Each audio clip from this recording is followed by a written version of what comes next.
Dan sejak tahun 2000 silam, kaum Masjid Pusaka sudah berganti sebanyak 5 kali. Dari Abdullah Syarif dari tahun 2000 sampai dengan 2005, dilanjutkan dengan dirinya dari tahun 2000 sampai dengan 2010, dilanjutkan oleh Abdul Khalik yang menjabat selama 2 tahun lebih, dan digantikan lagi oleh Makran sampai dengan tahun 2016, dan digantikan lagi oleh dirinya sampai dengan sekarang. Nah, dari 2016, dari tanggal 20 bulan September, nah lalu diamanahi kita lagi, dan itu semalam melewati pemilihan karena ada di antara masyarakat lain yang pengen jadi jupel, jadi kaum gitu. Nah, dan kita memang dicalonkan, dipinta dari masyarakat harus mencalon jadi kaum juga, dan orang lain ada, lalu diadakan pemilihan lagi. Di masjid ini, mereka yang berminat untuk menjadi kaum harus memiliki kriteria dan syarat tertentu. Di antaranya harus hafal surah-surah tertentu yang ada di dalam Al-Quran. Memang ada semalam tuh malah ada persyaratannya, pertama harus hafal surah Sabihis sama hal ataka hadisul ghasiyah. Habis itu kemudian yang kedua itu harus hafal surah As-Sajdah. Soalnya setiap malam Jumat kita kan melaksanakan sajadah. Nah itu, jadi itu yang utama benar, dan si kaum harus mengimami, artinya bisa mengimami di setiap waktu.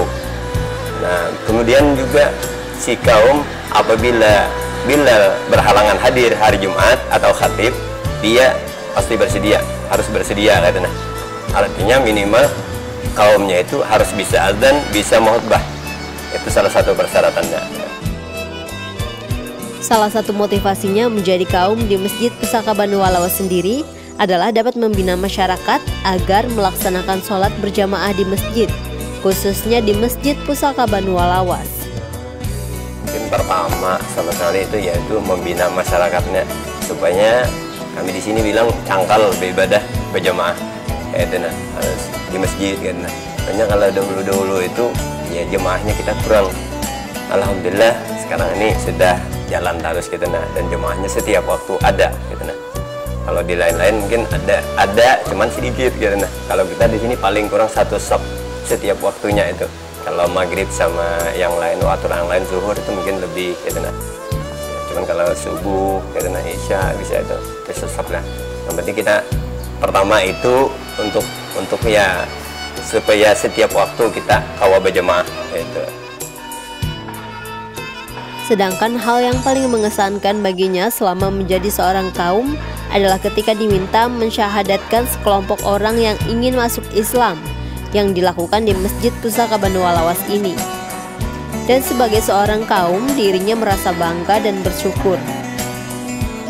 Mungkin pengalaman yang paling mengesankan dan hati kita asa bangga benar itu jadi kaum di sini sudah dari tanggal 20 bulan 9 ini, alhamdulillah kita mengislamkan ada sebagian orang Dayak.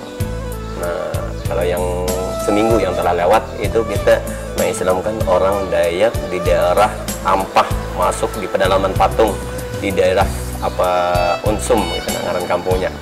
Nah itu di daerah Pangkan situ. Jadi alhamdulillah itu yang pertama kita bangga benar bisa sampai mengislamkan orang di luar dari agama Islam supaya kepingin masuk agama Islam. Dan alhamdulillah beliau itu mengucap 2 kalimat syahadat di sini. Itu yang pertama. Dan juga mungkin kejadian-kejadian di dalam masjid ini asa bangga karena kita bisa melayani masyarakat yang penjara gitu nah. Itu kebanggaan bagi kita sendiri gitu nah, bisa membantu apapun yang bisa kita bantu dan ada keperluan penjara yang datang ke sini. Ini memang kalau cerita orang yang masuk Islam kemarin ke sini itu karena dari datuk nenek moyang mereka pindahan dari sini. Soalnya kan masjid ini sebelum ada agama Islam di sini rumah panggung kepala adat suku Dayak Kaharingan. Nah, karena masuk agama Islam, ada sebagian yang masuk Islam, sebagian yang ada, itu mereka pindah. Kebanyakannya ke daerah Kalteng. Ke daerah Kalteng mereka masuk ke sana, berpindah ke sana. Jadi mereka ingat di kampung pada tuannya dan masuk Islamnya di sini. Padahal mungkin banyak ke tempat guru dana bisa kan gitu nah. Tahu tempat tuan guru-guru yang besar gitu nah, alim-alim di sana bisa gitu. Cuman mereka hendak langsung di tempat rumah pada tuan mereka aslinya. Nah itu yang mereka yang jadi kepingin kesini gitu. Nah Ketika ditanya mengenai kendala, menurut Misran selaku kaum Masjid Pusaka mengatakan selama ia menjadi kaum tak ada kendala yang berarti. Namun terkadang menurutnya ada saja oknum peziarah yang sembarangan dalam menaruh zairah yang biasa diletakkan di tiang guru. Kalau kendala yang berarti mungkin ya kada adalah kadang, cuman ya paling kita mungkin kadang-kadang itu ada di antaranya agak kesal juga gitu. Nah habis kita kadang-kadang bersih kita di Hambal ini datang penjara gitu, nah naruh tombang sembarangan gitu, nah jadi kayak berantakan gitu. Nah itu paling itu aja kendala kayak gitu aja.